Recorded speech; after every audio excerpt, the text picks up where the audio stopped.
नमस्कार। वेलकम है, स्वागत है आप सभी का हमारे इस यूट्यूब चैनल पर जिसका नाम है सीजी कंप्यूटर्स, जहां पर लगातार देख पा रहे हैं लगातार जारी है मिडावल हिस्ट्री की क्लासेस।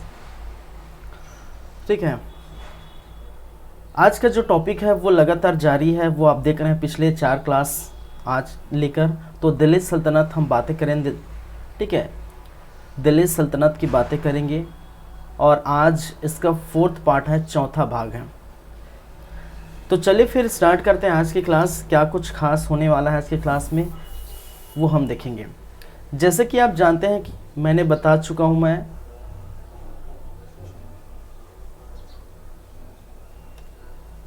दिल्ली सल्तनत में 1206 से लेकर 1526 तक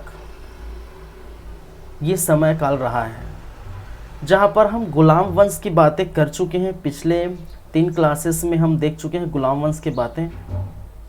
1206 से लेकर 1290 के बीच इनका शासनकाल रहा है और इनको दास वंश या मामलुक वंश भी बोला जाता है। आज का जो टॉपिक है वो है खिलजी वंश। ठीक है, खिलजी वंश जो कि 1290 से लेकर 1320 ईस्वी तक देखने को मिलता है। फिर मूव करेंगे तुगलक वंश, फिर देन मूव करेंगे सैयद वंश, फिर लास्ट में लोधी वंश और 1526 में आप जानते हैं फिर मुगल आ जाते हैं। तो इसकी चर्चा हम करेंगे। ठीक है, तो चलिए फिर स्टार्ट करते हैं, खिलजी वंश की बातें करते हैं।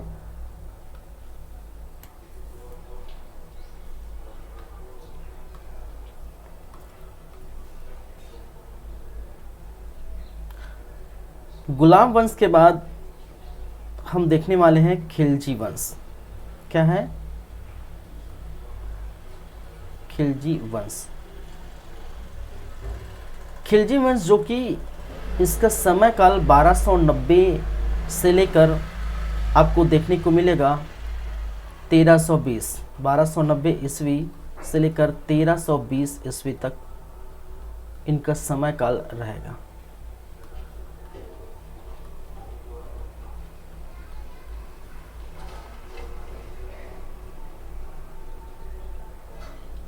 तो इनमें देख लेते हैं कि हमें क्या क्या पढ़ना है, कितने शासक हुए हैं। तो शासकों की बात करें तो प्रमुख शासक कौन कौन से हैं, किनके किनके बारे में पढ़ना है। तो सबसे फर्स्ट जो है वो है जलालुद्दीन खिलजी। ठीक है, फर्स्ट जिसके बारे में पढ़ा है जलालुद्दीन खिलजी।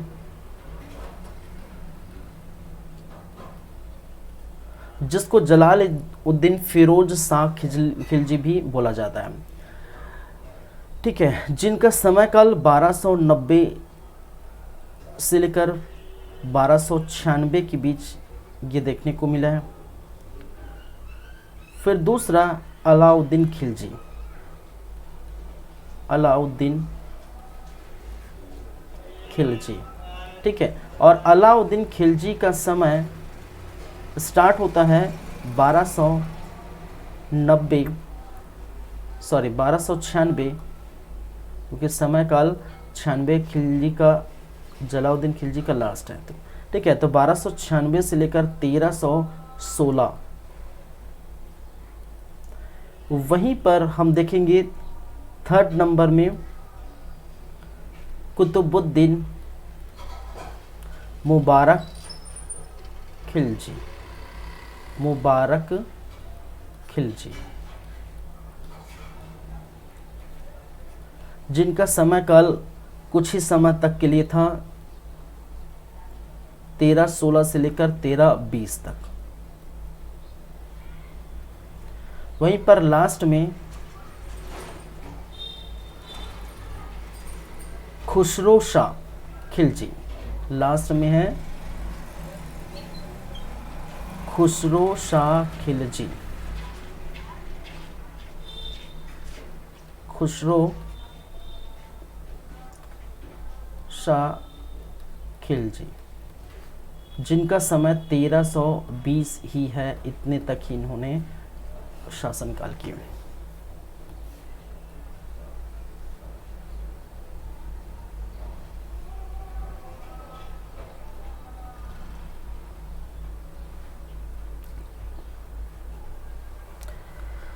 ठीक है, चलिए देखिए, खिलजी वंश का प्रथम जो शासक हैं जलालुद्दीन खिलजी।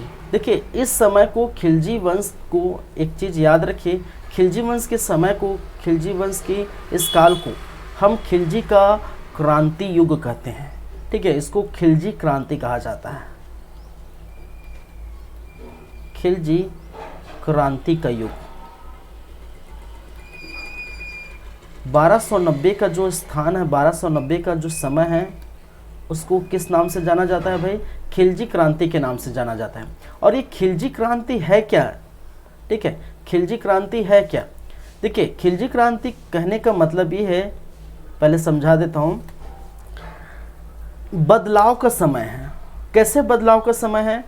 अगर इसके पहले हम देख रहे थे, इसके पहले अगर हम बात करें, गुलाम वंश की बात करें, तो गुलाम वंश में कुतुबुद्दीन ऐबक आया था, जो गुलाम था। ठीक है, जो गौरी का गुलाम था। फिर इल्तुतमिश को देखने को मिला, इल्तुतमिश खुद ऐबक का गुलाम था। तो इस प्रकार से कहने का मतलब ये है कि उस वंश में, गुलाम वंश में हमें क्या देखने को मिलेगा, क्या देखने को मिला था कि राजा या शासक या सुल्तान के जो संबंधी हैं, ठीक है, जो संबंधी हैं, जो बेटा है, जो पुत्र है, जो उनका दामाद है, वही नेक्स्ट सुल्तान बनता था। समझ रहे मेरी बातें? मैंने क्या कहा? जो राजा है, जो शासक है, जो सुल्तान है, उनके ही संबंधी, चाहे उसका बेटा हो, भतीजा हो, दामाद हो, चाहे उसका गुलाम हो, वही क्या बनता था? नेक्स्ट शासक बनता था। लेकिन खिलजी वंश में ऐसा नहीं है। कहा जाता है कि ये बदलाव का समय है, ठीक है, जिसके अंतर्गत आपको देखने को मिलेगा कि राजा का बेटा राजा नहीं बनेगा।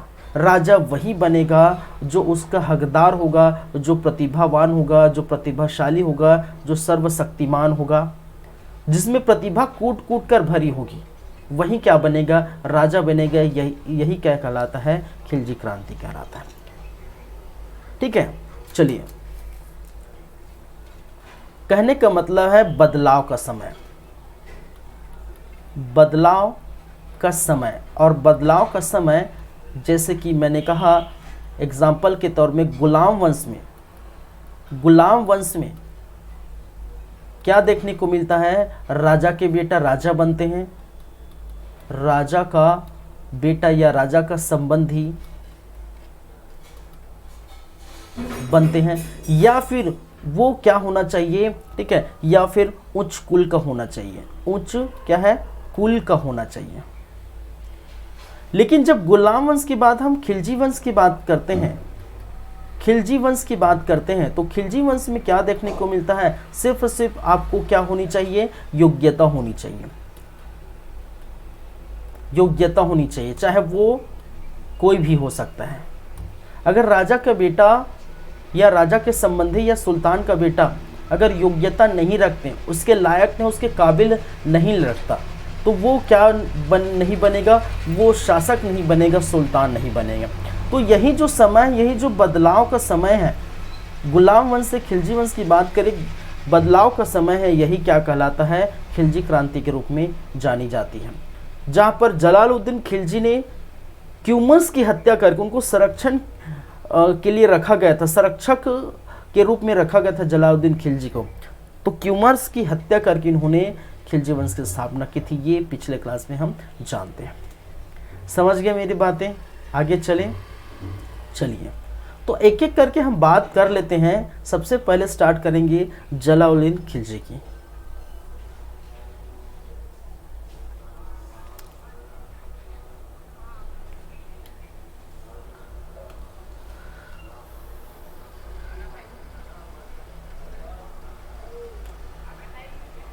जलालुद्दीन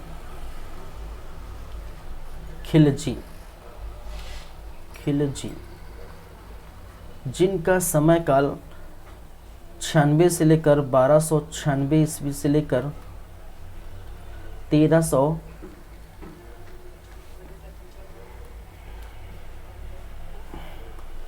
90 ईस्वी से लेकर 1296 ईस्वी तक देखने को मिला था।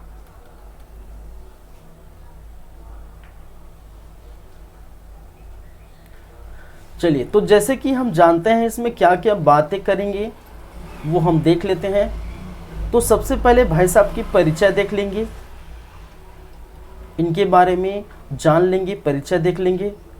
परिचय के बाद कुछ इनके जो है अभियान देखेंगे।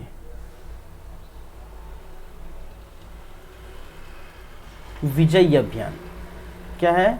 विजयी अभियान।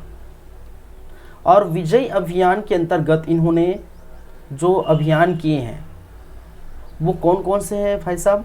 वो है एक तो रणथंभौर का अभियान, रणथंभौर।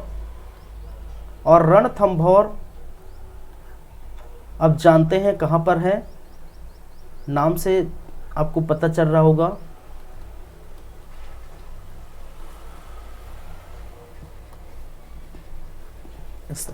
रणथंभौर अभियान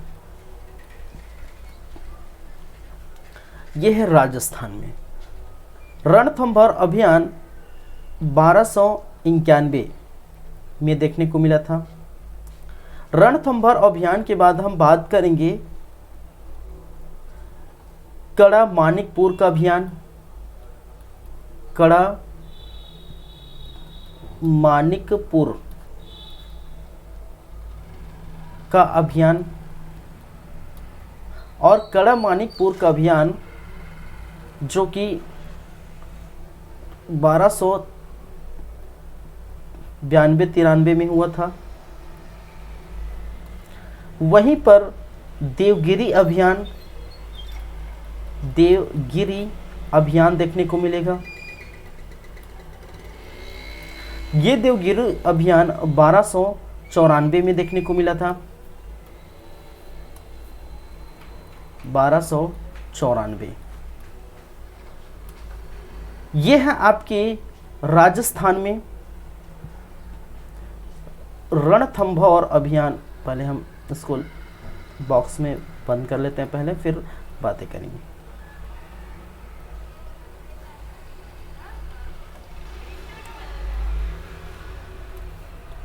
इसकी बात करें तो किस स्थान में है? ये राजस्थान में है, ठीक है। और यहाँ का जो शासक है, अगर यहाँ का शासक की बात करें तो हम्मीर देव थे। क्या था? हम्मीर देव। कड़ा मानिकपुर जो यूपी में है, उत्तर प्रदेश में है, उत्तर प्रदेश में है, यूपी में है। और मलिक छज्जू, मलिक छज्जू इस कड़ा मानिकपुर का सूबेदार था, मलिक छज्जू। हम बाद में खैर देखेंगे। ये देवगिरी है महाराष्ट्र में, महाराष्ट्र में। और इनमें जो शासक थे वो रामचंद्र, ठीक है। कौन है? रामचंद्र देव, रामचंद्र देव जो महाराष्ट्र के अंतर्गत आपको देखने को मिलता है, ठीक है। तो एक एक करके हम बातें करेंगे।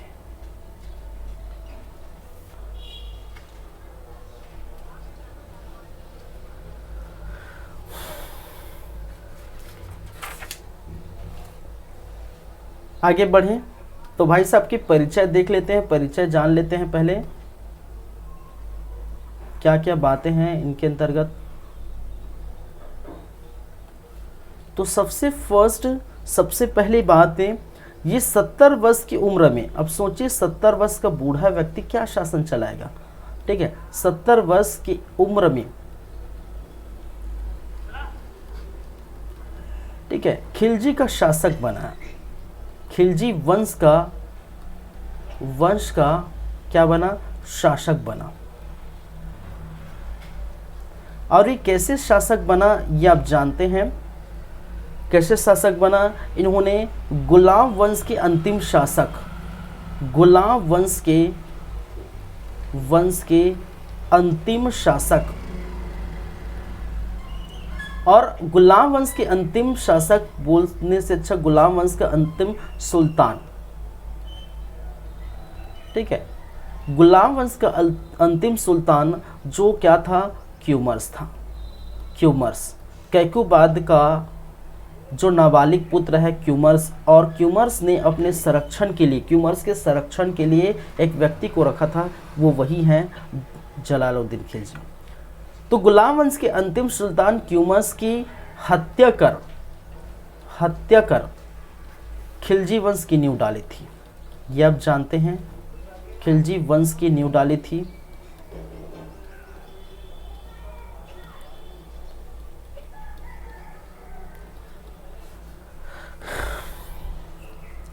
चलिए राज्याभिषेक, देखिए इसके पहले देखिए मैंने क्या कहा, जब क्यूमर्स थे, क्यूमर्स जो गुलाम वंश के थे, गुलाम वंश के शासक क्यूमर्स थे, तो क्यूमर्स के समय क्यूमर्स ने इनको पद दिया था, ठीक है। और उस पद का क्या नाम है भाई साहब? उस पद का नाम है सर ए जहांदार का पद।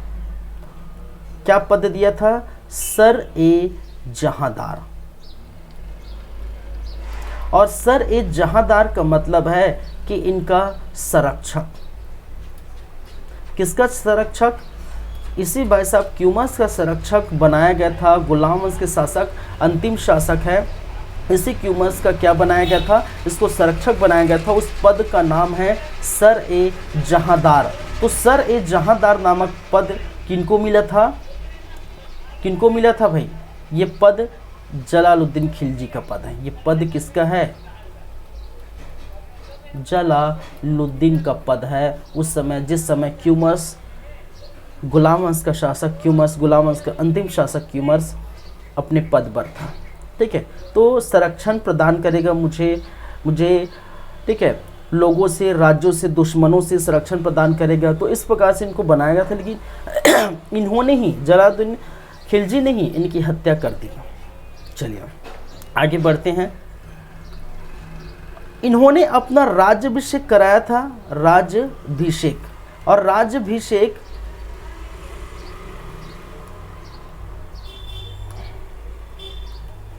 कहाँ कराया था भाई? किलो खरी में, ठीक है। राज्याभिषेक कहाँ कराया था? किलो खरी। और ये किलो खरी वो वही है, ये 1290 में हुआ था। किलो खरी वही है जिनकी स्थापना खुद क्यूमर्स ने किया था। सोचिए, जिनकी स्थापना खुद क्यूमर्स ने किया था, ठीक है। उसी स्थान पर इन्होंने अपना राज्याभिषेक कराते हैं 70 वर्ष की उम्र में। समझ गए मेरी बातें? आगे चलते हैं नेक्स्ट पेज में।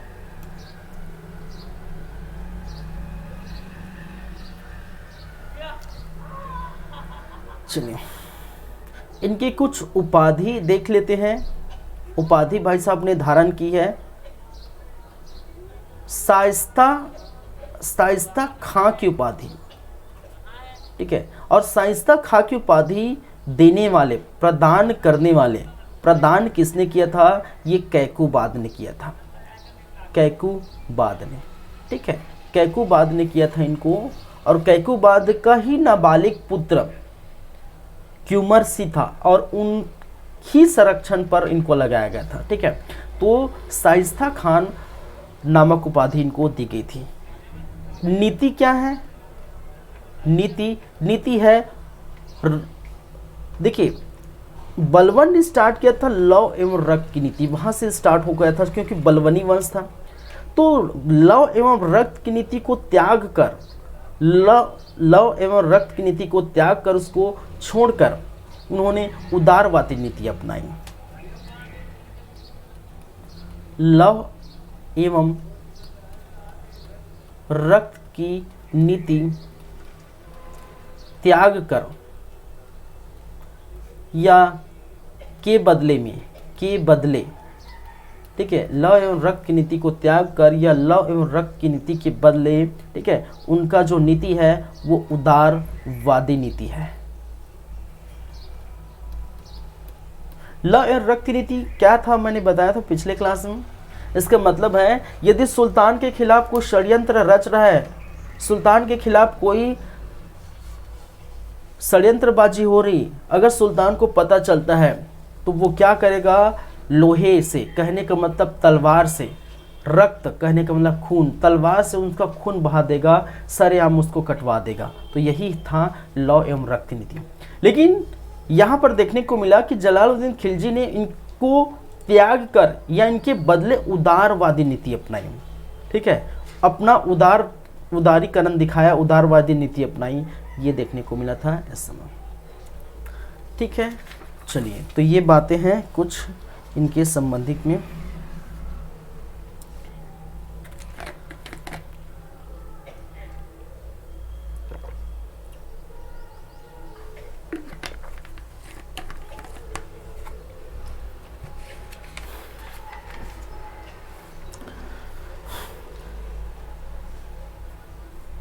चलिए नेक्स्ट हम चलते हैं, इसके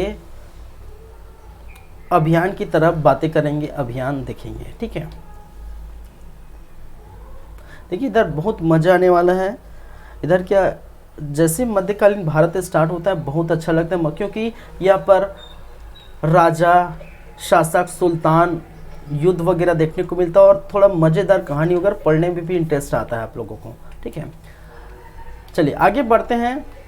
आगे हम बात करेंगे यहाँ विजय अभियान की तरफ, जहाँ पर रणथंभौर का अभियान देखने को मिला था, वो हम बातें करेंगे।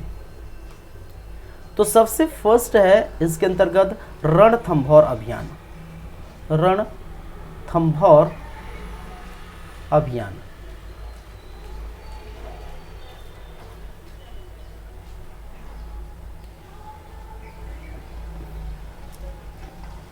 रणथंभौर अभियान कब हुआ था भाई साहब?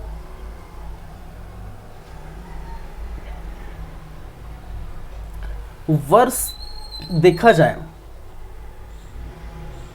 तो वर्ष है 1291, 91।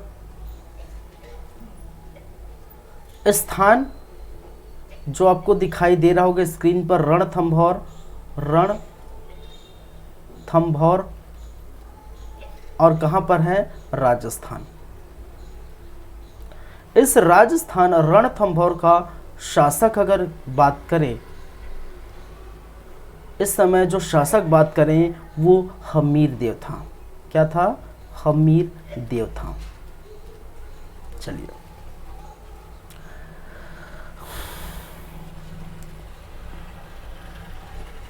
समझते हैं। अब यहां पर आगे हम चलते हैं।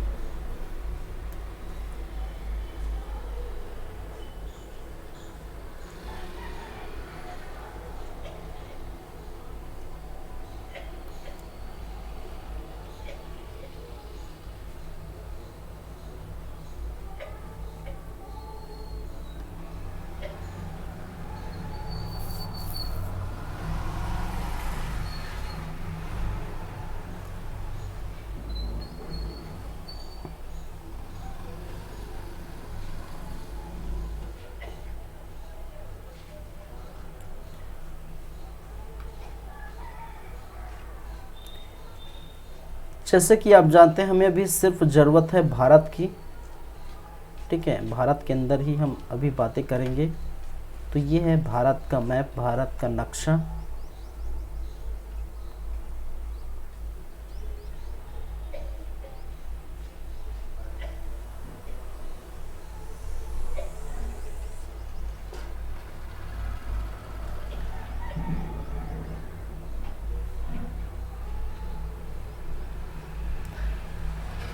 ये वाला राजस्थान के जो क्षेत्र आप दिखाई दे रहा होगा, ठीक है, ये राजस्थान का क्षेत्र।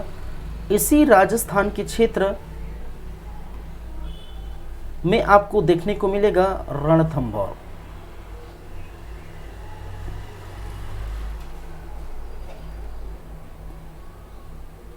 रणथंभौर अभियान,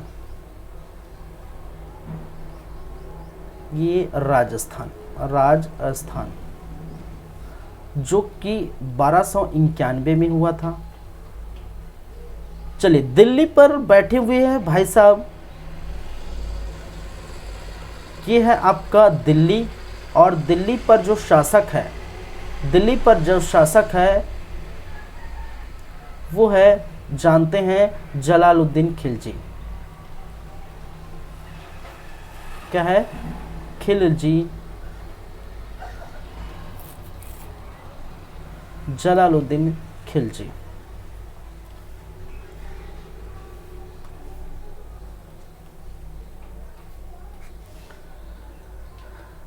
इन्होंने देवगिरी अभियान भी किया, मैं सभी को यहीं पर बता ही देता हूँ, ठीक है। ये महाराष्ट्र के जो एरिया है,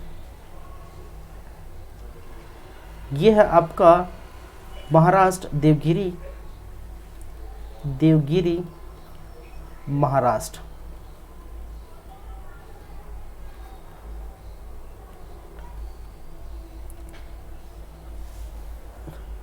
बारह सौ 94 में देखने को मिला था।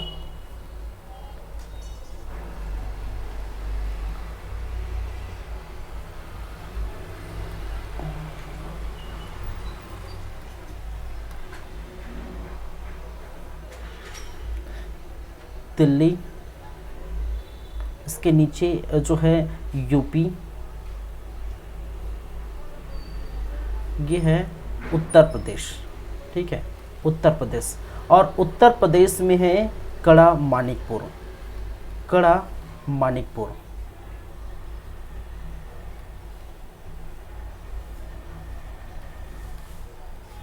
और कड़ा मानिकपुर में इसका जो सूबेदार था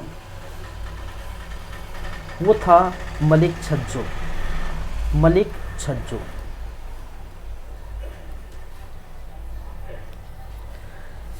चलिए तो समझते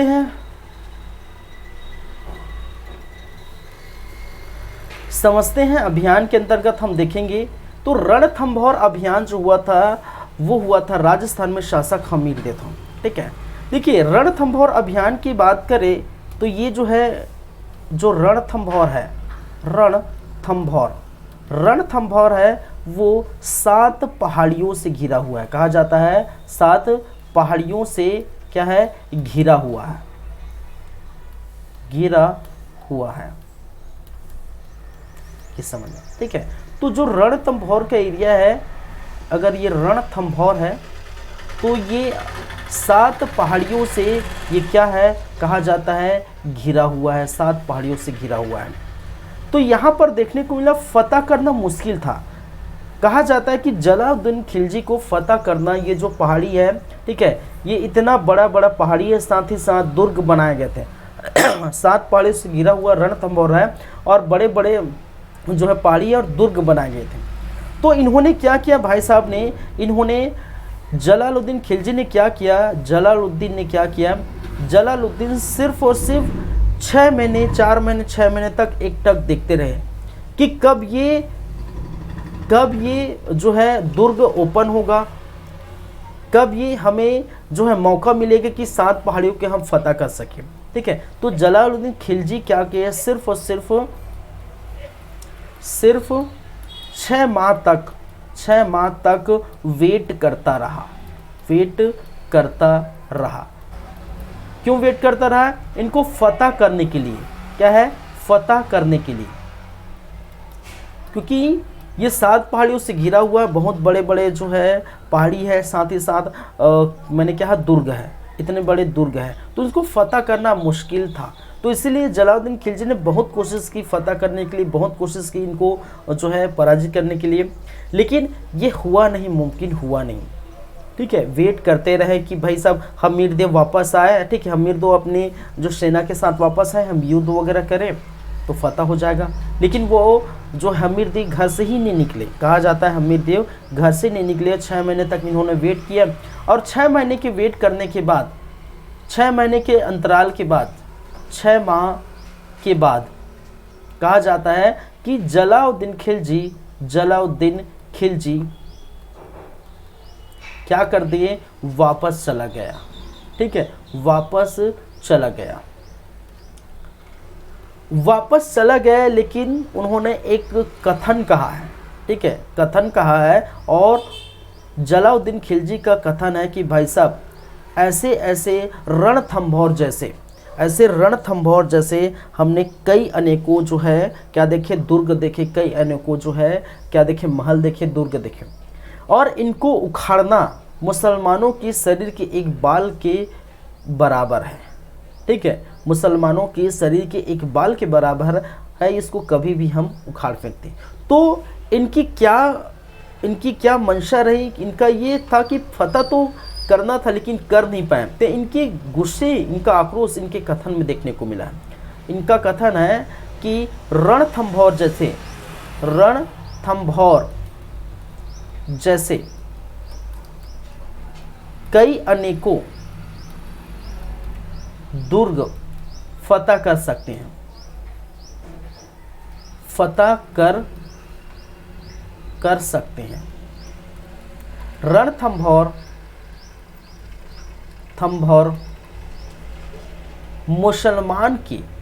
मुसलमानों के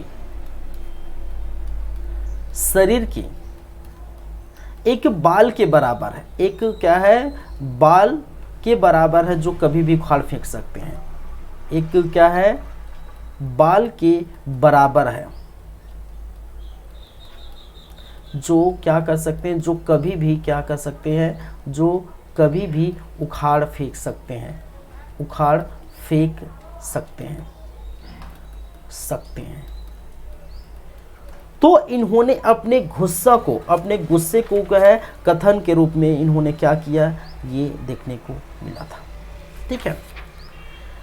हालांकि ये जो है फतह पूरी तरह से हो नहीं पाई, ये जो रणथंभौर का एरिया है, ठीक है, ये फतह पूरा हो नहीं पाया, लेकिन इनका जो भतीजा और दामाद आएंगे, भतीजा और दामाद जिसको अलाउद्दीन खिलजी, आप पद्मावत देखे होंगे, ठीक है, अलाउद्दीन खिलजी के बारे में, इनका भतीजा और दामाद अलाउद्दीन खिलजी आएंगे। उन्होंने ही क्या किया था, बाद में उन्होंने ही रणथंभौर की जो है फतह की थी, ठीक है। 1301 में रणथंभौर का फतह, ठीक है, किया था। वो कहानी हम देखेंगे जब अलाउद्दीन खिलजी आएगा, ठीक है। तो ये कथन किसका है भाई साहब, ये कथन है जलालुद्दीन खिलजी का। जलालुद्दीन बोलते हैं कि रणथंभौर जैसे कई अनेकों महल, कई अनेकों दुर्ग देखे हैं, रणथंभौर जो है मुसलमानों के शरीर के एक बाल के बराबर है, उसको कभी भी उखाड़ फेंक सकते हैं। अपने गुस्से को यहाँ दिखाया है। ये है जलालुद्दीन खिलजी का कथन। क्लियर है बातें, क्लियर है बातें। रणथंभौर का जो है एरिया हम बात कर रहे हैं, रणथंभौर में जो शासक है हम्मीरदेव की बातें कर रहे हैं। 6 महीने तक टुक देखे रहे हैं, बस उतना ही किए, बाद में, ठीक है, ये वेट करते रहे और चला गया। कितना वेट करेंगे, 70 साल का बूढ़ा व्यक्ति, 70 साल का क्या है, बूढ़ा व्यक्ति भाई साहब, 70 साल में ये क्या करेगा, 70 साल का क्या है, बूढ़ा व्यक्ति है, ये क्या करेगा। चलिए, ये हो गया। आगे बढ़ते हैं, दूसरा बात करेंगे कड़ा मानिकपुर का अभियान। कड़ा मानिकपुर का अभियान, और कड़ा मानिकपुर का अभियान जो हुआ था 1292-93 के बीच। इस कड़ा मानिकपुर के अंतर्गत हम बात करेंगे तो सबसे फर्स्ट ये किस स्थान पर है, आप जानते हैं, यूपी जो है कड़ा मानिकपुर पर हुआ था, मानिकपुर पर, और ये कहाँ है, उत्तर प्रदेश पे, ठीक है, उत्तर प्रदेश में स्थित है कड़ा मानिकपुर। और इस कड़ा मानिकपुर का इस कड़ा मानिकपुर का सूबेदार था मलिक छज्जू। कौन था भाई साहब, मलिक छज्जू। जलालुद्दीन खिलजी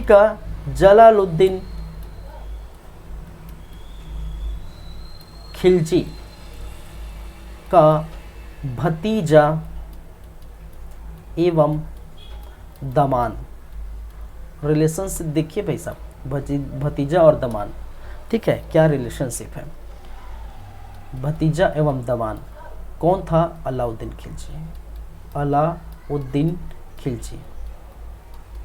इसी अलाउद्दीन खिलजी को कड़ा मानिकपुर के अभियान के लिए भेजा गया था कि वो तो 70 साल का बूढ़ा व्यक्ति है, वो एक तो रणथंभौर के से परेशान था, वो 6 महीने तक भाई साहब टुक देखते रहे, बाद में वो निकल पड़े, 6 महीने तक परेशान था। उन्होंने सोचा कि मेरे जो भतीजा और दामाद है उनको मैं भेजता हूँ। तो इन्होंने अलाउद्दीन खिलजी को क्या किया, रणथंभौर अभियान के लिए भेजा। ठीक है, सॉरी, कड़ा मानिकपुर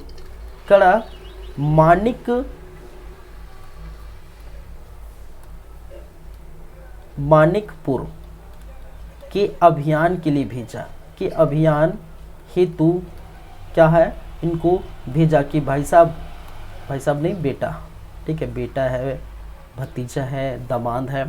तो कड़ा मानिकपुर, जैसे कि आप मैप में देख रहे हैं, यूपी में है कड़ा मानिकपुर, उसका सूबेदार था मलिक छज्जू। तो इनको भेजा और जाहिर सी बात है अलाउद्दीन खिलजी ने अपना जो है पराक्रम दिखाया और उन्होंने मलिक छज्जू को पराजित कर दिया। उन्होंने क्या किया, मलिक छज्जू को पराजित किया। मलिक छज्जू को क्या किया, पराजित किया। और पराजित होने के बाद, पराजित किया, धन वन लूट लाट के पूरा लपेट के बोरिया बिस्तर बांध के अलाउद्दीन खिलजी जा पहुंचा किसके पास, जलाउद्दीन खिलजी के पास। ठीक है, तो लो ससुर जी, आपका जो भी है, ठीक है, ये कड़ा मानिकपुर को मैंने जो है क्या किया, पराजित कर दिया। आपके धन दौलत है ये रखिए। ठीक है, अब देख, कड़ा मानिकपुर फतह करने के बाद अलाउद्दीन खिलजी ने ये कारनामा किया। इसके बाद ये जो है कड़ा मानिकपुर का सूबेदार बनाया गया था अलाउद्दीन खिलजी को।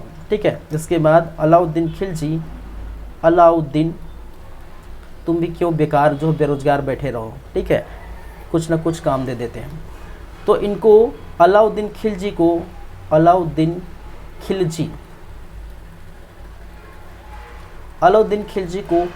कड़ा मानिकपुर जो यूपी में है, अभी देख रहे हैं, कड़ा मानिकपुर का क्या बनाया, सूबेदार बनाया। और ये किसने बनाया भाई साहब, ये, ठीक है, इन्होंने एक पद दे दिया। ठीक है, और वो क्या था, सूबेदार का पद दे दिया, सूबेदार, किसको, अलाउद्दीन खिलजी को। समझ रहे मेरी बातें, समझ रहे कि नहीं। और आप इसी को पढ़ते हैं कि अलाउद्दीन खिलजी सुल्तान बनने से पूर्व, खिलजी वंश का सुल्तान बनने से पूर्व, खिलजी वंश का शासक बनने से पूर्व अलाउद्दीन खिलजी कड़ा मानिकपुर का सूबेदार था। तो सूबेदार क्यों बना, किस कारण से बना, क्या स्थिति आन पड़ी थी। ठीक है, तो मलिक छज्जू ने क्या किया था, ठीक है, ठीक है, विद्रोह छेड़ दिए थे, क्योंकि पास में ही है, तो आसपास के जो है जानते हैं पड़ोसी ज़्यादा जो है झगड़े होते हैं, आसपास के पड़ोसी जो है ज़्यादा झगड़े, तो जो है यहाँ पर दिल्ली और यूपी, तो यहाँ पर मलिक छज्जू का क्या था, विद्रोह था। ठीक है, मलिक छज्जू का विद्रोह था। इसी विद्रोह को क्या किया, इस विद्रोह को दबाया था। ठीक है, इस विद्रोह को कुचला था। और वो कौन था, वो था अलाउद्दीन खिलजी। ठीक है, अलाउद्दीन खिलजी। ठीक है, इसी विद्रोह को दबाया था, इसी विद्रोह को कुचला था, वो है अलाउद्दीन खिलजी। ठीक है, चलिए, तो दो चीज हो गए यहाँ पर, सूबेदार मलिक छज्जू को पराजित किया और खुद जो है सूबेदार बन गया। ये आप समझ चुके हैं, जान चुके हैं। चलिए, ठीक है, बातें क्लियर हैं। तो यहाँ पर अभियान के अंतर्गत हम देख रहे हैं तो दो अभियान हो गए, एक जो है यूपी का अभियान या फिर कड़ा मानिकपुर का अभियान, और दूसरा जो है रणथंभौर। हालांकि रणथंभौर का अभियान सफल नहीं हुआ था। ठीक है, ये रणथंभौर अभियान असफल हुए थे। बाद में 1301 में सफल होगा। ठीक है, किनके समय होगा भाई, अलाउद्दीन के समय। अलाउद्दीन के समय क्या होगा, ये सफल होगा बाद में। ठीक है, असफल हो गए और सफल होगा 1301 में, जब इन्होंने फिर से अलाउद्दीन खिलजी जाते हैं। ठीक है, चलिए, तो दो कहानी हो गई, दो जो है स्थान की बातें होंगी। नेक्स्ट हम बात करेंगे देवगिरी। अब देखिए, इनकी भतीजा है और दामाद है कौन, अलाउद्दीन खिलजी। जलाउद्दीन खिलजी सिर्फ नाम से चल रहा है, सिर्फ इनका जो है बोल सकते हैं ये 70 वर्ष का बूढ़ा व्यक्ति सिर्फ नाम से इनका शासन प्रशासन इनका जो है शासन चल रहा है, क्योंकि अब जो समय आ गया है अलाउद्दीन खिलजी ही सब जो है कारनामे कर रहे हैं वही। अगर बात करें उत्तर भारत को ये जीत लिए, ठीक है, उत्तर भारत पर इनका शासन एक तो जो है राजस्थान पर, ठीक है, के आसपास भी एरिया, भले राजस्थान को नहीं जीते, ठीक है, ये यूपी है, बिहार है, ये दिल्ली है, ऊपर के जो बोल सकते हैं ऊपरी एरिया को ये जीत लिए, लेकिन ये चाहते हैं कि दक्षिण के एरिया को भी हम फतह करें, दक्षिण के एरिया को भी वो जीते। तो इन्होंने क्या किया कि जलालुद्दीन खिलजी ने अपने भतीजा दमान अलाउद्दीन खिलजी को फिर से भेजा, कहाँ पर, जो है देवगिरी जो है महाराष्ट्र में, ठीक है, फिर से भेजा देवगिरी महाराष्ट्र। अब इस बार क्या होगा, अब इस बार ये कड़ा मानिकपुर का क्या हो गया, ठीक है, कड़ा मानिकपुर का ये सूबेदार हो गया। तो नेक्स्ट पेज में हम चलते हैं, यहाँ पर हम देखेंगे 3rd नंबर पर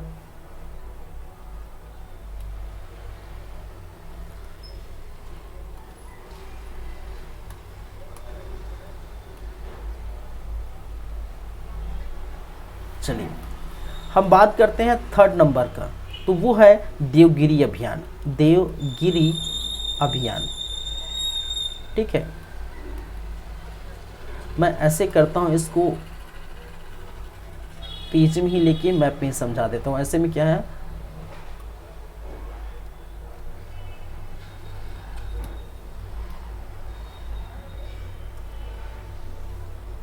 थोड़ा इसको कर लेते हैं छोटा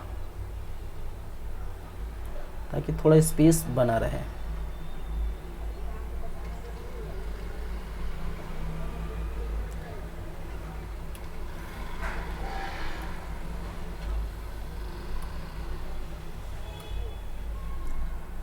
चलिए ये है हमारा प्यारा भारत देश,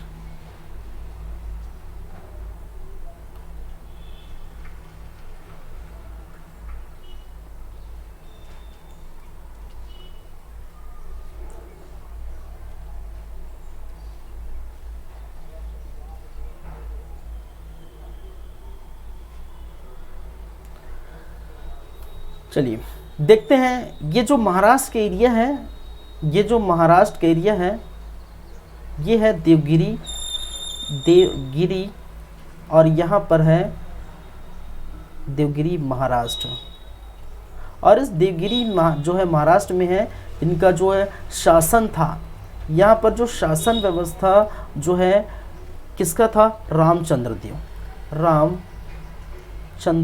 देव, समझेगा। यह है दिल्ली, और दिल्ली का जो शासक है, दिल्ली का शासक है वो अब जानते हैं जलालुद्दीन खिलजी। ये है यूपी, और यूपी में जो बैठा हुआ है ये है यूपी, या फिर जिसको बोलते हैं कड़ा मानिकपुर, यूपी कड़ा मानिकपुर, और ये कहाँ है, यूपी में। इस कड़ा मानिकपुर यूपी का जो है सूबेदार था। अब सूबेदार चेंज हो गया है, पहले मलिक छज्जू था, सूबेदार अलाउद्दीन खिलजी बन गया है। क्या है, अलाउद्दीन खिलजी है, समझेगा। हम किसकी बातें कर रहे हैं, हम बातें कर रहे हैं 3rd नंबर की, जो है देवगिरी अभियान की, देवगिरी अभियान। और देवगिरी अभियान हुआ था 1294 में।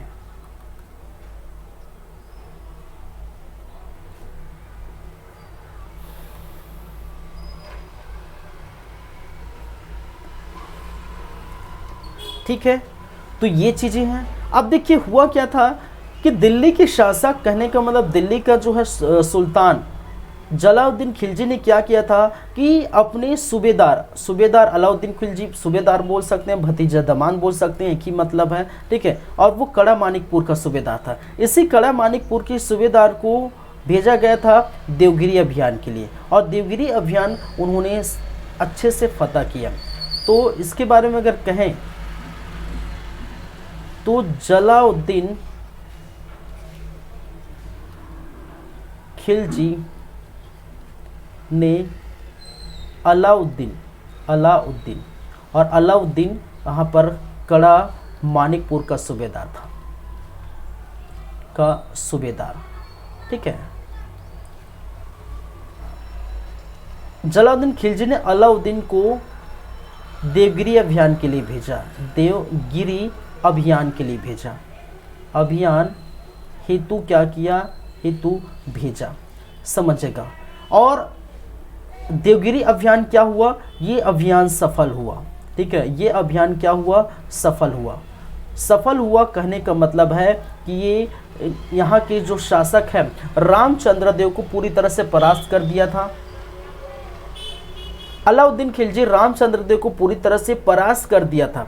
और देखिए, हाँ एक चीज़ और, जलालुद्दीन खिलजी ने क्या कहा था कि भाई साहब आप देवगिरी अभियान करिए। ठीक है, सूबेदार हो आप, कड़ा मानिकपुर का सूबेदार मैंने आपको बनाया है, तो आप क्या करिए, देवगिरी अभियान करिए। और देवगिरी अभियान करने के बाद अगर वहाँ से अभियान हो जाता है, सफल हो जाता है, तो आप क्या करिए, वहाँ से जो धन दौलत मिलेंगे, वहाँ से जो भी चीज़ें, वहाँ की सामग्री मिलेगी, धन दौलत सोने चांदी जो भी मिलेगा, उनको क्या करिएगा, आप सीधा दिल्ली लाइएगा। ठीक है, मेरे पास क्या करिएगा, दिल्ली लाइएगा। ठीक है, मैं क्या करूँगा, ठीक है, मेरे पास लाइएगा दिल्ली और कहीं मत जाइएगा। ठीक है, ठीक है भाई साहब, ठीक है। देवगिरी अभियान होगा तो हम देख लेंगे, देवगिरी लाएंगे, जो है सोना चांदी जो भी सामान होगा वो दिल्ली लाएंगे। लेकिन जब देवगिरी अभियान सफल हो जाते हैं, समझिएगा, सुनिएगा, देवगिरी अभियान जब सफल हो जाते हैं और सफल हो जाने के बाद इन्होंने ये सोने चांदी वगैरह को वो दिल्ली लेके नहीं गया। ठीक है, जितनी भी सामग्री है वो दिल्ली लेके नहीं गया। वो कहाँ पर गया, वो अपने कड़ा मानिकपुर पर इन्होंने क्या है, ठीक है, जो है लूट का सामान, ठीक है, लूट का सामग्री और लूट का सामान या लूट की सामग्री वो कहाँ पर पहुँचाया, वो कड़ा मानिकपुर पहुँचा हुआ, दिल्ली पर नहीं पहुँचाया। ठीक है, समझा क्या मेरी बातें। उन्होंने कहा था, जलालुद्दीन खिलजी ने कहा था अलाउद्दीन खिलजी को कि अगर देवगिरी अभियान सफल हो जाते हैं तो वहाँ से लूटी हुई सामग्री, वहाँ से सोने चांदी को आप दिल्ली ला के डायरेक्ट पहुँचाइएगा। अलाउद्दीन खिलजी ने ऐसा नहीं किया, उन्होंने कड़ा मानिकपुर पहुंचा दिया, लूट के सामान अपने पास ही रख लिए। अब आएगा इनको गुस्सा, किसको आया गुस्सा, जलालुद्दीन खिलजी को गुस्सा आया और वो सबक सिखाने चाहते थे, किसको, अलाउद्दीन खिलजी को। अपने भतीजा दमान सूबेदार, जो कड़ा मानिकपुर का सूबेदार है, अपने भतीजा दमान अलाउद्दीन खिलजी को सबक सिखाना चाहता था। और इसी के चलते उन्होंने क्या किया, ठीक है, इसी के चलते वो मिलने गए किसके पास, वो मिलने गए किसके पास भाई साहब, वो मिलने गए अलाउद्दीन खिलजी के पास। जलालुद्दीन खिलजी अलाउद्दीन खिलजी के पास मिलने गए और विश्वासघात किया। किसने, अलाउद्दीन खिलजी ने विश्वासघात किया और विश्वासघात के चलते उन्होंने, ठीक है, जलालुद्दीन खिलजी को हत्या करके खुद खिलजी वंश का शासक बन गया। समझ गए।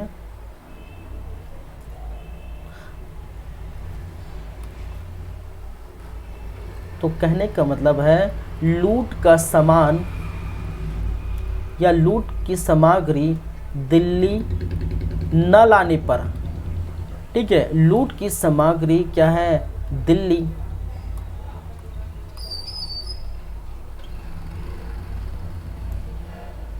लूट की सामग्री दिल्ली न लाने पर नाराज जलालुद्दीन अलाउद्दीन के पास गया, अलाउद्दीन के पास सबक सिखाने गया। परंतु, ठीक है, अलाउद्दीन ने विश्वासघात कर, अलाउद्दीन ने क्या किया, विश्वासघात कर जलालुद्दीन की हत्या कर दी। जलालुद्दीन की क्या की हत्या कर खिलजी का शासक बनाया, खिलजी वंश का शासक बना। ये चीज़ें मैं समझा दिए तो आप आराम से क्या कर सकते हैं, लिख सकते हैं। ठीक है, तो भाई साहब इनकी क्या हो जाती है, मृत्यु हो जाती है, और उनके बाद जो बन जाते हैं वो क्या है, वो है अलाउद्दीन खिलजी। ठीक है, चलिए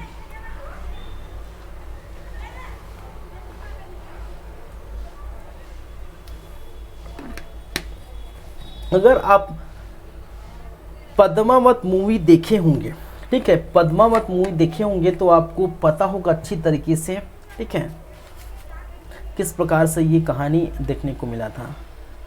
चलिए ये हम आगे बढ़ेंगे, लेकिन 2 मिनट का ब्रेक चाहिए मुझे, फिर इसके आगे हम बढ़ेंगे, ठीक है। और आगे नेक्स्ट शासन देखेंगे। इनके बाद जो नेक्स्ट शासन है वो वही है जो मैंने कहा, वो है अलाउद्दीन खिलजी। ठीक है, चलिए 2 मिनट का ब्रेक चाहिए।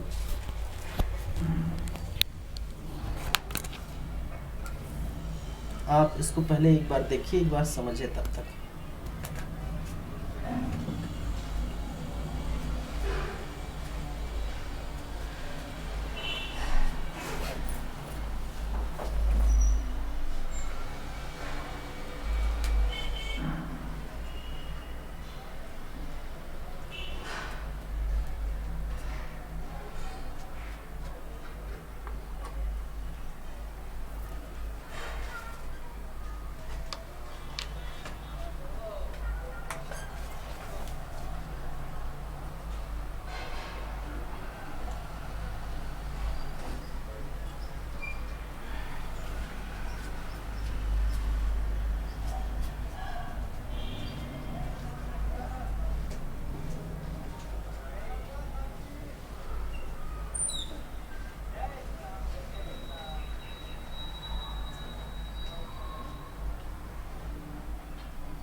चलिए ठीक है, समझ लिए,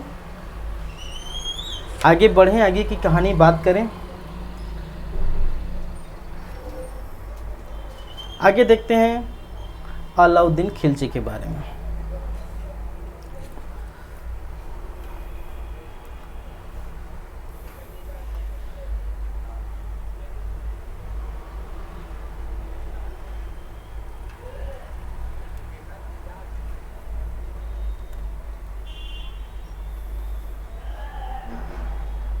जो कि 1296 से लेकर 1316 ईस्वी तक की शासनकाल में रहे थे।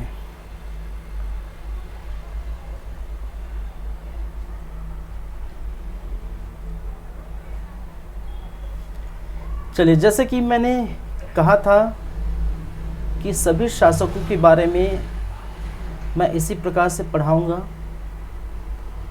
तो आप इसके हम देख लेंगे, परिचय देख लेंगे, परिचय जान लेंगे अलाउद्दीन खिलजी के। साम्राज्य विस्तार जाएंगे, जो कि बहुत बड़ा जो है साम्राज्य के इन्होंने जो है विस्तार किया था। ठीक है, दूसरा जो पॉइंट है वो साम्राज्य विस्तार की तरफ हम बात करेंगे, साम्राज्य विस्तार।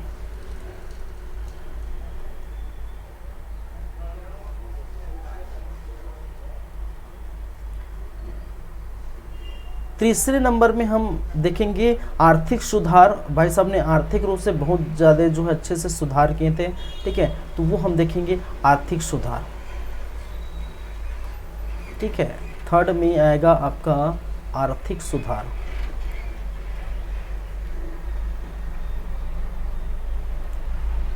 नेक्स्ट हम बात करेंगे सैन्य सुधार।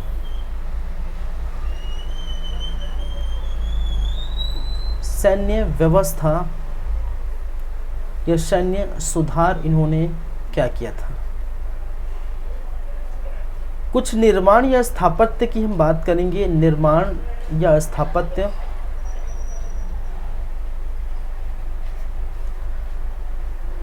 चलिए, ये परिचय, साम्राज्य विस्तार, आर्थिक सुधार, सैन्य सुधार, निर्माण या स्थापत्य। साम्राज्य विस्तार के अंतर्गत देखने को आपको मिलेगा,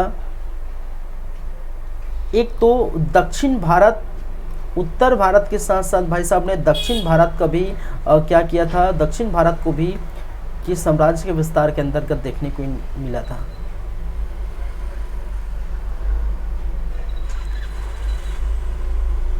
उत्तर भारत का अभियान, इसको नेक्स्ट पेज में देखेंगे, वो क्या है नीचे दिक्कत हो जाएगा, छोटा सा जो है स्थान है। नेक्स्ट पेज में हम जब आएगा तो हम इसकी बातें करेंगे। चलिए, तो सबसे फर्स्ट जान लेते हैं इनकी परिचय के बारे में।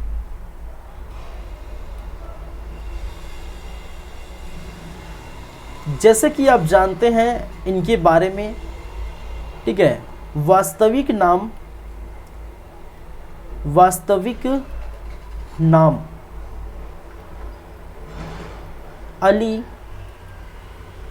अलाउद्दीन खिलजी का वास्तविक नाम अली गुरशाप।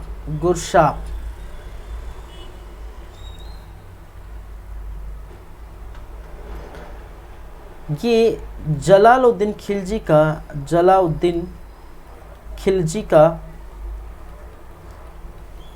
का क्या था, भतीजा और दामाद था। ये किसके बारे में बात कर रहे हैं अभी, अलाउद्दीन खिलजी के। ठीक है, सुल्तान बनने से पूर्व कड़ा मानिकपुर का जो है क्या था, सूबेदार था। सुल्तान बनने से पूर्व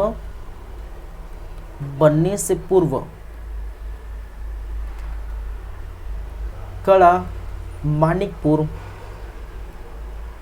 जो कि यूपी में आप जानते हैं, ठीक है, जहां पर मलिक छज्जू ने क्या किया था, विद्रोह कर दिया था। कड़ा मानिकपुर का क्या था, सूबेदार था जब ये सुल्तान नहीं बने थे उसके पूर्व। ठीक है, ये तीसरी बातें हो गई इनकी चौथी बातें, राज्याभिषेक, इनकी मृत्यु के बाद, किनके भाई, जलालुद्दीन खिलजी की मृत्यु के बाद राज्याभिषेक किया, तो उन्होंने भी क्या है, उन्होंने कड़ा मानिकपुर का राज्याभिषेक किया। मानिकपुर, ये कई बार क्वेश्चन पूछा गया है। ठीक है, वनडे एग्जाम में। ठीक है, अलाउद्दीन खिलजी का राज्याभिषेक हुआ था, कहाँ हुआ था। ठीक है, तो याद रखिए ये कड़ा मानिकपुर में कब हुआ था, 1296 जब उनकी मृत्यु हो गई थी, जलालुद्दीन खिलजी की मृत्यु हो गई तो अलाउद्दीन खिलजी ने यहीं पर, जहाँ पर ये सूबेदार था, वहीं पर इन्होंने अपना राज्याभिषेक। ठीक है, इनको महत्वाकांक्षी किस बात की थी? महत्वाकांक्षा व्यक्ति था, और महत्वाकांक्षा व्यक्ति था ये चाहते थे कि ये विश्व विजेता बने। ठीक है, विश्व विजेता बने। विश्व विजेता बनने का इनको जो है भूत सवार था, बोल सकते हैं, महत्वाकांक्षा इसमें देखने को मिला था। ठीक है, लेकिन इनके एक मित्र हैं, कहा जाता है कहानी में ऐसी स्थिति थी, ऐसे कहा जाता है कि इनके मित्र हैं, इनका मित्र है अला उल मुल्क। अला उल मुल्क, अला उल मुल्क जो है कहा जाता है दिल्ली का कोतवाल था, दिल्ली का कोतवाल। और ये क्या है, ये इनके मित्र है और दिल्ली का कोतवाल है। इन्होंने कहा था कि भाई साहब आप मेरे मित्र हैं, मैं आपको समझाता हूँ। आप जो है कड़ा मानिकपुर को जीत लिए, आप जो है देवगिरों को फतह कर लिए, तो इसका मतलब आप ऐसा मत समझिए कि आप जो विश्व विजेता एक डायरेक्ट विश्व विजेता बनेंगे। आप पहले भारत विजय पर ध्यान दीजिए, पहले आप भारत को जीतिए, भारत के आसपास जो है क्षेत्रों को जीतिए, फिर आपको है धीरे धीरे आप क्या है विश्व विजेता बनेंगे। विश्व विजेता बनने का मतलब ये नहीं कि डायरेक्ट किसी दूसरे देश पर आकर आक्रमण कर लें। विश्व विजेता बनने का मतलब है कि आप क्या करेंगे, भारत के विभिन्न राज्यों को, विभिन्न जो है स्थानों को आप फतह करिए, जीत हासिल करिए, और उसके बाद ही आप क्या करेंगे, विश्व विजेता बनेंगे। ये किसने कहा था? उनके मित्र अला उल मुल्क जो दिल्ली का कोतवाल था। इनको उपाधि दी गई, इनको उपाधि भी मिली थी, और उपाधि जो है सिकंदर सेकंड को उपाधि, क्योंकि विश्व विजेता बनना चाहता था, विश्व विजेता बनना चाहता था, इसलिए सिकंदर सेकंड की उपाधि और सिकंदर सानी की उपाधि इनको दी गई। ठीक है, सिकंदर सानी और सिकंदर सेकंड की उपाधि इनको इस उपाधि से नवाजा गया था। ठीक है, तो परिचय देख लीजिए। वास्तविक नाम जो है अलाउद्दीन खिलजी का वास्तविक नाम अली गुरशाफ है, और ये जलाउद्दीन खिलजी का भतीजा एवं दमान था, जो हम जानते हैं। भतीजा है भाई, ये भतीजा एवं दमान है, ये आप जानते हैं। और कड़ा मानिकपुर का सूबेदार था जब ये सुल्तान नहीं बने थे, राज्याभिषेक कड़ा मानिकपुर पर। और विश्व विजेता बनने के कारण, इनका महत्वाकांक्षा थी विश्व विजेता बनने के कारण, इसीलिए जो है इनको किस उपाधि से नवाजा गया, इसको सिकंदर टू या सिकंदर शानी की उपाधि से नवाजा गया था। ये इनके परिचय है। ठीक है, चलिए आगे बढ़े, आगे की बात करते हैं। अब इनके प्रमुख अभियानों की चर्चा करेंगे, प्रमुख अभियान हम देखेंगे।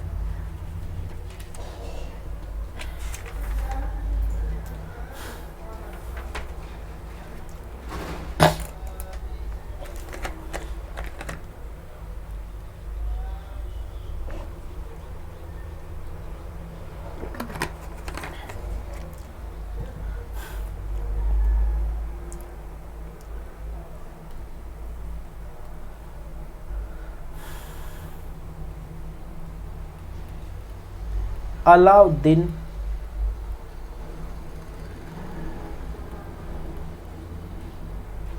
खिलजी का अभियान।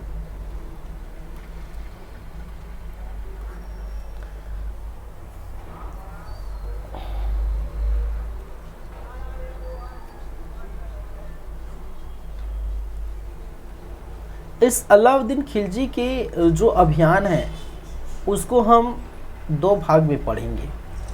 ठीक है, एक भाग जिसको हम बोलते हैं उत्तर भारत का अभियान, एक भाग जिसको कहा जाता है उत्तर भारत का अभियान। ठीक है, उत्तर भारत का अभियान। दूसरा जिसको कहा गया है दक्षिण भारत का अभियान। ठीक है, क्या है? दक्षिण भारत का अभियान। तो दो भागों में इनको हम क्या करेंगे, पढ़ेंगे भाई साहब के अभियान को।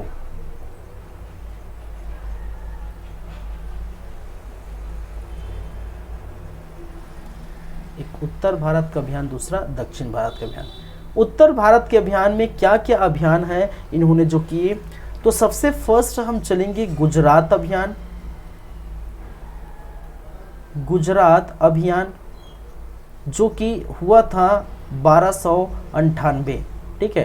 कहने का मतलब है अपने राज्याभिषेक के दूसरे वर्ष, क्योंकि 96 में हुआ था राज्याभिषेक और 98 में उन्होंने गुजरात अभियान किया था। जैसलमेर अभियान, जैसलमेर अभियान, जैसलमेर अभियान हुआ था 1299, जस्ट उसके बाद 98 के बाद 99। थर्ड नंबर की बात करें तो रणथंभौर अभियान, रणथंभौर अभियान। तो जैसे कि मैंने कहा था कि ये रणथंभौर अभियान पहले भी जलाउद्दीन खिलजी के समय हुआ था, लेकिन वो नाकामयाब रहे, असफल रहे। तो बाद में 1301 में इनके द्वारा सफल बनाया गया।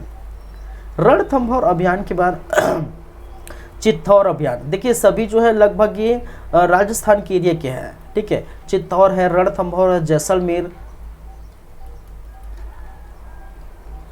चित्तौड़ अभियान, रानी पद्मावत के बारे में जानते हैं ना, पढ़ेंगे भाई अच्छे से रानी पद्मावत के बारे में। 1303 चित्तौड़ अभियान। चित्तौड़ अभियान के बाद जो है मालवा अभियान,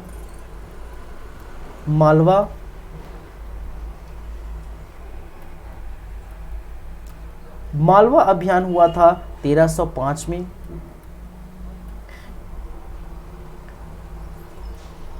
सिवाड़ा अभियान, सिवाड़ा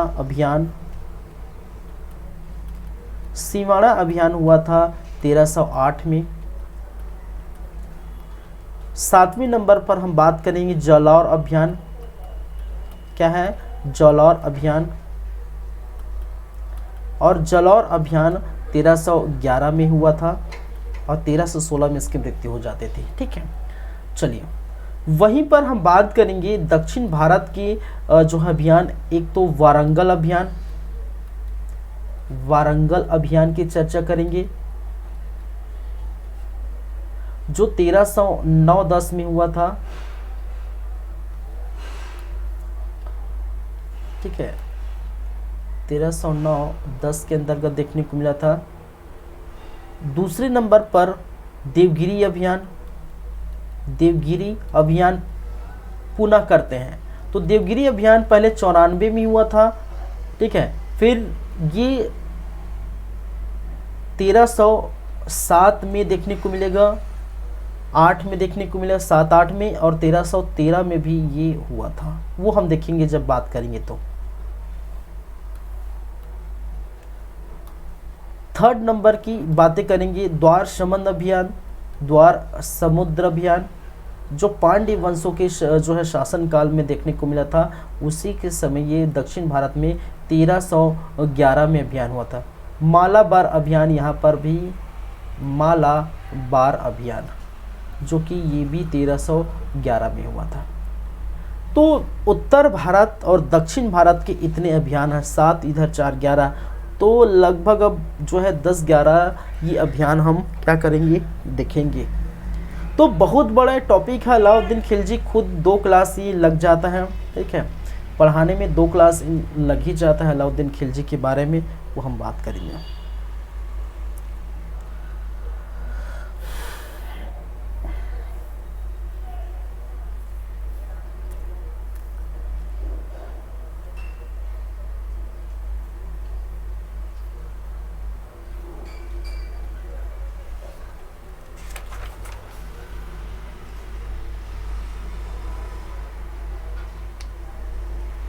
चलिए सबसे फर्स्ट हम अभियान देखेंगे वो है गुजरात अभियान, ठीक है।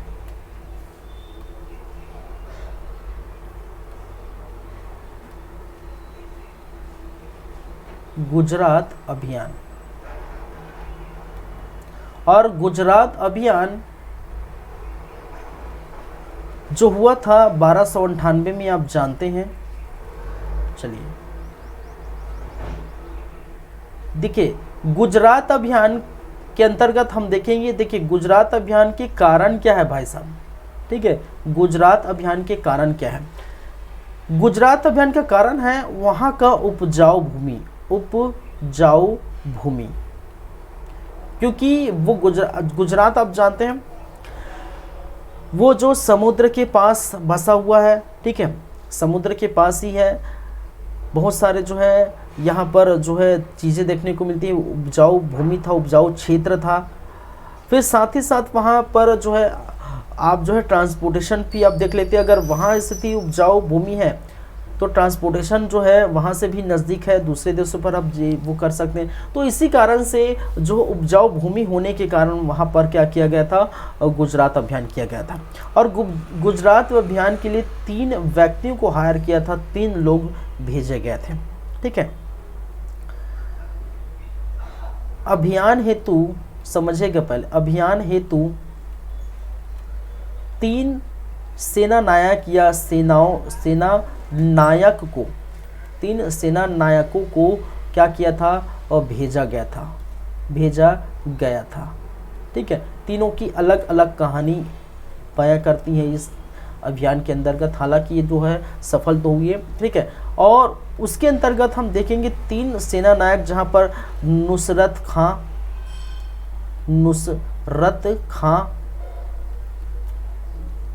दूसरा है उल्लुग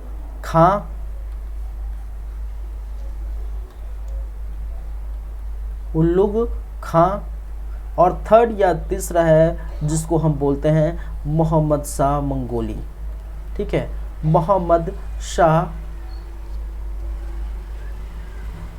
मंगोली, ठीक है, मोहम्मद शाह मंगोली। तो नुसरत खां, उल्लुग खां, मोहम्मद शाह मंगोली, ये तीनों को क्या किया था, भेजा गया था, ठीक है। चलिए, भेजा गया था कहाँ पर, गुजरात अभियान की। अब गुजरात पर क्या चल रही है, तो स्थिति है दिल्ली की बातें, ठीक है, दिल्ली की बातें, अलाउद्दीन खिलजी की बातें। गुजरात पर क्या चल रहा है, गुजरात की शासक थे बघेल राजगण, ठीक है। यहाँ के जो शासक है बघेल राजगण, समझेगा, बघेल राजगण का संघर्ष हुआ था इनसे, ठीक है, इनसे बघेल राजगण और इनका क्या हुआ था, संघर्ष देखने को मिला था, युद्ध हुआ था। और जाहिर सी बात है कि यहाँ पर गुजरात अभियान सफल हुए, इसका मतलब क्या है, इसका मतलब जो है अलाउद्दीन खिलजी की जो सेना है वो विजय प्राप्त हुई, ठीक है। ये हो जाते हैं पराजय। तो अगर ये पराजय हो गया तो जाहिर सी बात है वो विजय होंगे। जब पराजय हुई, देखिए बघेल राजगण के बारे में हम अगर बात करें तो बघेल राजगण की, ठीक है, पुत्री थी, बघेल राजगण की पुत्री थी, समझेगा। और पुत्री है तो भाई साहब पत्नी भी तो रहेगी यार, पत्नी है, पुत्री देवल देवी, पुत्री जो है देवल देवी, पत्नी कमला देवी, क्या है, कमला देवी, ठीक है, पत्नी है इसको कमला देवी, पुत्री है देवल देवी।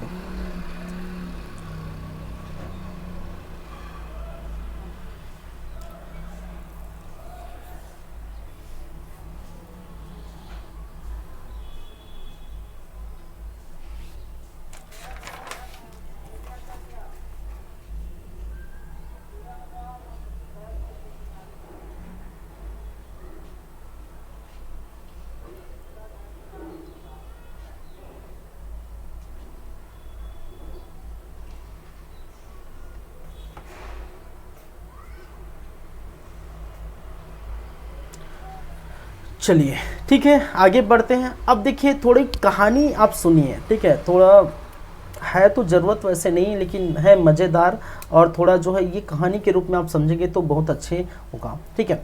अब देखिए ये संघर्ष हुआ, संघर्ष में जो है बघेल राजगण की पराजय हुई, और ये सभी भाई साहब ये सभी क्या हो जाए, विजय हो गया।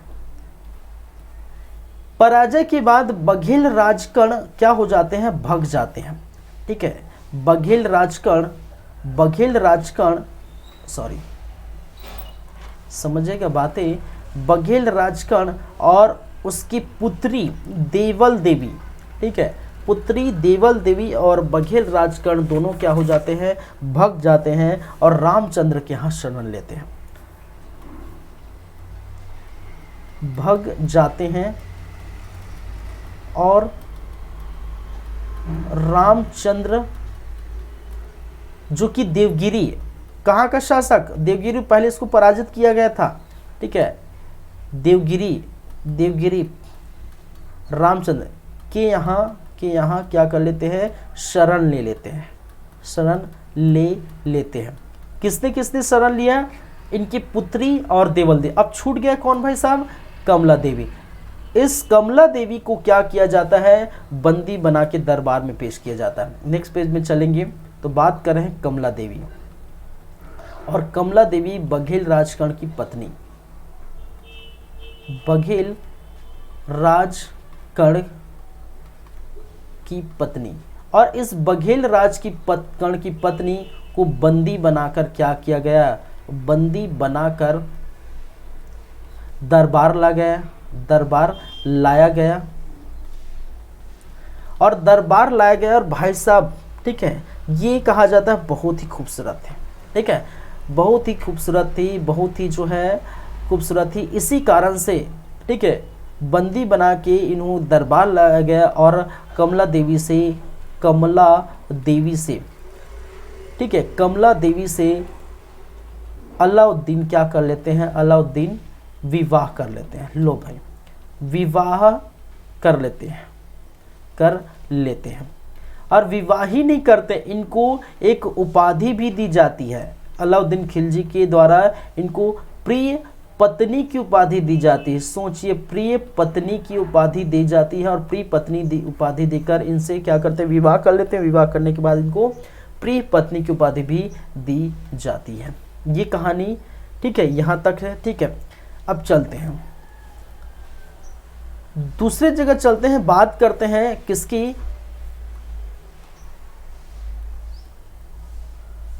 प्यार मोहब्बत की बातें चल रहे हैं भाई साहब, ठीक है, ऐसे ही जिंदगी चलेगा, ठीक है। तो यहाँ पर एक और व्यक्ति है जिसका नाम है, देख, मोहम्मद शाह मंगोली, ठीक है, मोहम्मद शाह मंगोली। और मोहम्मद शाह मंगोली जो है, मंगोली वो भी प्रेम में फंस जाते हैं, ठीक है। मोहम्मद शाह मंगोली भी क्या होते हैं, प्रेम में फंस जाते हैं, प्रेम का शिकार हो जाता है, प्रेम में फंस जाते हैं, समझिएगा। और वो प्रेम किससे करता है, ठीक है, इनकी जो है प्रेमिका कौन है भाई साहब, इनकी जो प्रेमिका है उनका क्या नाम है, चिमना देवी, ठीक है, इनकी प्रेमिका चिमना देवी, ठीक है। चिमना देवी से ये प्रेम करते हैं, शादी वादी करना चाहते हैं भाई साहब, ठीक है। जब बाद में पता चलता है किसको, अलाउद्दीन खिलजी को, ठीक है, जब बाद में पता चलता है किसको, अलाउद्दीन खिलजी को पता लगने के बाद खुद चिमना देवी से शादी कर लेते हैं। लो भाई, चिमना देवी से क्या कर लेते हैं, चिमना देवी से शादी ब्याह कर लेते हैं। समझ रहे हैं कहानी। चिमना देवी से मोहम्मद शाह मंगोली प्यार करते थे, ठीक है, प्रेमिका थे, चिमना देवी से शादी करना चाहते हैं। वो अलाउद्दीन खिलजी के जब वापस जाते हैं तो चिमना देवी के देखकर फिर इनका मन जो है, बोलते हैं कि मन में लड्डू फूटा, वैसी वाली बात है। फिर चिमना देवी से फिर ये विवाह कर लेते हैं। जब बात पता चलती है कि विवाह होने के बाद चिमना देवी से मोहम्मद शाह मंगोली मिल रहे हैं, ठीक है, प्यार का जो है वो परवान चढ़ा है, वो उतरा नहीं है भाई साहब मोहम्मद शाह मंगोली के, ठीक है। तो प्यार का परवाह जो उतरा नहीं है, अब वो लगातार मिल रहे हैं। जब भनक पड़ती अलाउद्दीन खिलजी को तो मोहम्मद शाह मंगोली और चिमना देवी ये दोनों चले जाते हैं, कहाँ पर, भगकर, ठीक है। ये दोनों भगकर कहाँ चले जाते हैं, आप देखेंगे रणथंभौर चले जाते हैं। ये दोनों भगकर क्या चले जाते हैं, रणथंभौर। और जानते हैं इसी रणथंभौर में, इसी के कारण से रणथंभौर का भी फतह हुआ था, इसी कारण से रणथंभौर के किला को भी फतह एक तो मोहम्मद शाह मंगोली और चिमना देवी को सबक सिखाना है, पहली बात है। दूसरी बात है, रणथंभौर का जो फतह उनके समय जलाउद्दीन खिलजी के समय बच गए थे, वो इस अभियान में पूरा करेंगे। जो हम लिस्ट देख रहे हैं, ठीक है, जो रणथंभौर अभियान हुआ था वो, ठीक है, एक तो हुआ था वो पहले अभियान को फतह करने के लिए जो अलाउद्दीन खिलजी के समय, और इस बार भी ये मौका था, और मौका जो मिल गया, मौका में चौका लगाना जरूरी है। मोहम्मद शाह मंगोली और चिमना देवी भग कर वहीं रणथंभौर गए थे, और रणथंभौर के किले में जहाँ पर हमीर देव बैठा है, हमीर क्या है, हमीर देव, ठीक है, क्या है, रणथंभौर में क्या है, हमीर देव, और यहीं हमीर देव के यहाँ छुप गए कि हमें छुपा लीजिए, नहीं तो अलाउद्दीन खिलजी क्या करेगा, मार डालेगा। हमीर देव के यहाँ छुपने का कारण भी है कि हमीर देव का जो है 7 पहाड़ियों से घिरा हुआ वो जो है महल है, दुर्गों से घिरा हुआ जो महल है। साथ ही साथ हमीर देव एक ऐसा व्यक्ति है कि अगर अपने बात में अड़ गए कि मैं अगर आपकी मदद करूंगा तो वो अपनी जान भी देकर मदद करेगा, ठीक है। कहने का मतलब है वो बात अगर एक बार कह दे तो पत्थर की लकीर है हमीर देव, ठीक है, चाहे उसकी जान भी क्यों ना चली जाए। ये बातें इतिहासकारों ने कही। तो इस प्रकार से रणथंभौर वो चले गए। अब कहानी चिमना देवी और मोहम्मद शाह मंगोली की जो कहानी है वो ख़त्म कहाँ हो गया, वो जब हम रणथंभौर देखेंगे। तो यहाँ पर जो है चीज़ें ये है, ठीक है। तो भाई साहब जिसको पसंद करते हैं अलाउद्दीन खिलजी उससे विवाह कर लेते हैं। आप देखेंगे पद्मावत, ठीक है, पद्मावत फिल्म देखेंगे, पद्मावती को भी वो पाना चाहते थे, हालांकि वो जौहर खाली थी लेकिन उससे भी विवाह करना चाहते थे, ठीक है। तो चिमना देवी से विवाह कर लेते, कमला देवी से विवाह कर लेते, और बहुत सारी जो है महिलाओं से इन्होंने विवाह किया था, ठीक है। रंगील जो है मिजाज का व्यक्ति है, ठीक है।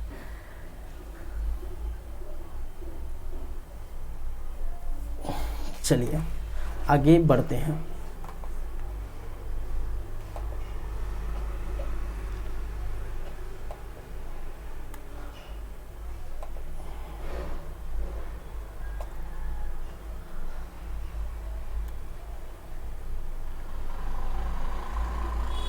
थोड़ा 1 मिनट वेट करिए।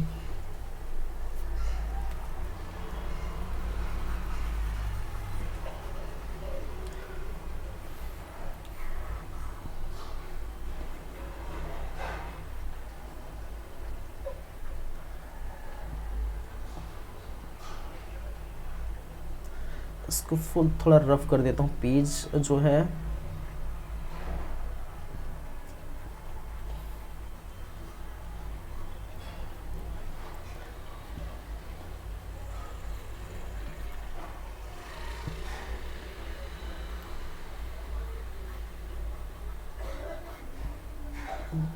ठीक है ना भाई साहब, समझ आ रहा है ना सभी चीज़ें एक एक करके। नेक्स्ट में थोड़ा से और चीज़ें बाकी है, उसके लिए मैं ये कर रहा हूँ क्योंकि पेजेस का थोड़ा दिक्कत है।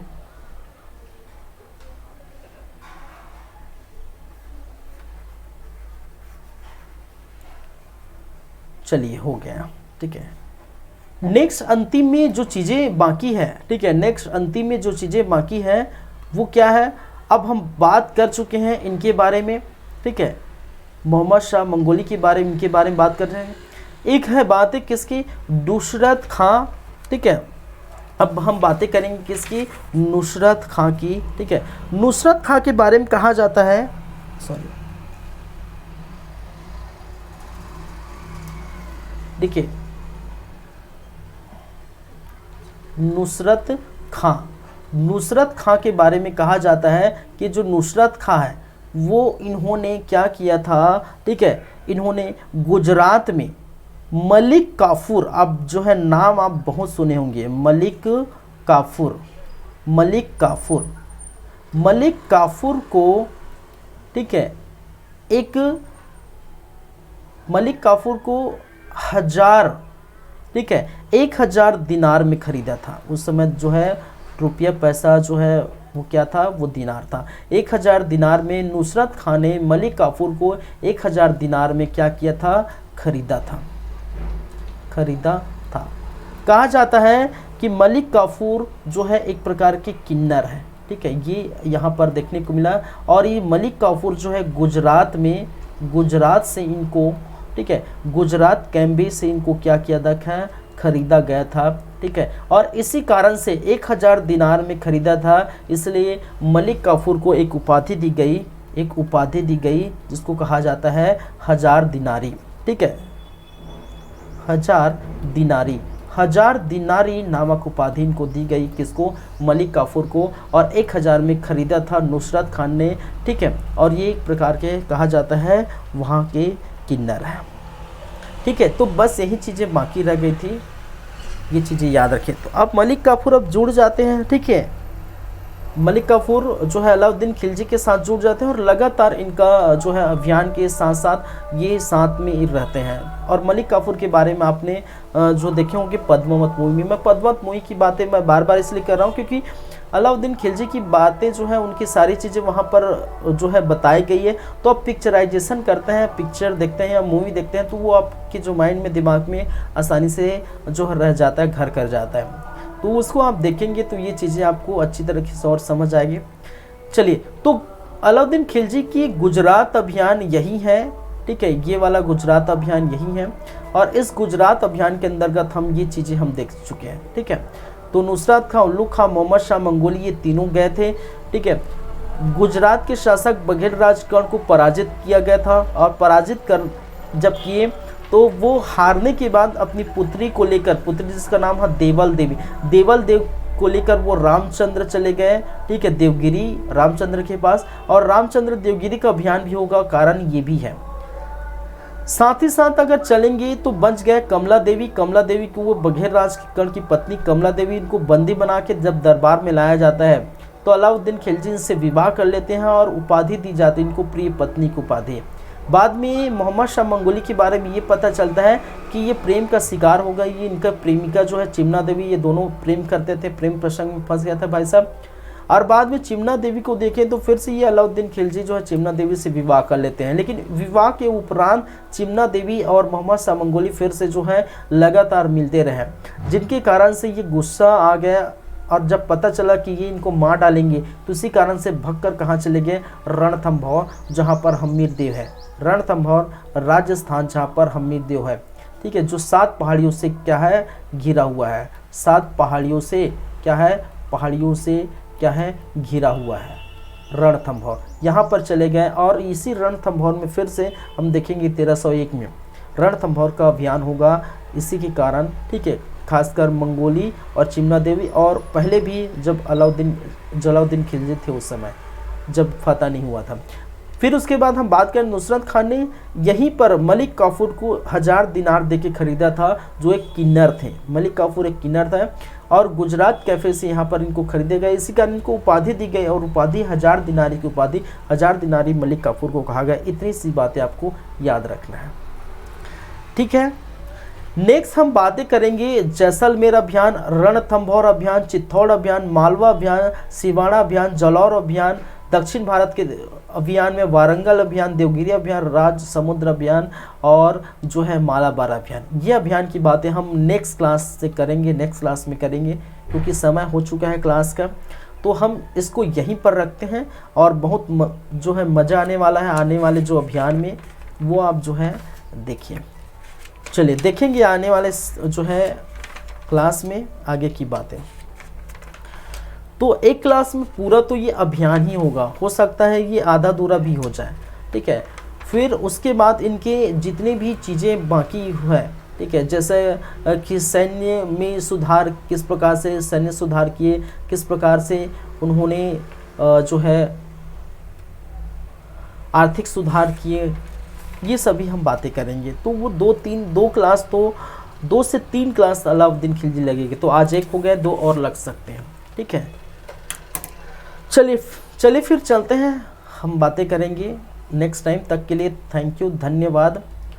और चलिए ठीक है, तो सब्सक्राइब करिए यूट्यूब चैनल को, लाइक करिए, कमेंट करिए और देखते रहिए हमारा यूट्यूब चैनल जिसका नाम है CG कंप्यूटर्स। दिल्ली सल्तनत का 4था पार्ट है, 4था भाग है और देख रहे हैं आप खिलजी वंश। थैंक यू, ठीक है, चलिए। शेयर ज़रूर करिए भाई अपने दोस्तों को, अपने मित्रों को, ताकि सभी को ये जो है फ्री ऑफ कॉस्ट का जो चल रहा है ये सबको फ़ायदा मिले। ठीक है, चलिए चलिए चलते हैं, फिर मिलते हैं नेक्स्ट टाइम। Thank you.